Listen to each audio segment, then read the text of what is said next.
Welcome to Z Tech.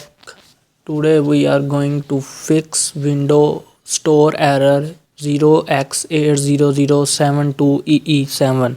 So let's start. You can simply firstly go to start and write services. We have desktop app for this. Just double click on it and here it is open. Here we can go for window update. Here we can go for window update. This error is basically caused because we stop window updates. Just we can click window updates and click on properties. Then we can convert manual option to automatic and then click on apply. Click on apply.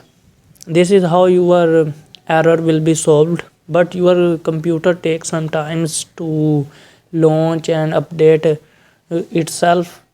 So if you have any more problem, you can comment it below.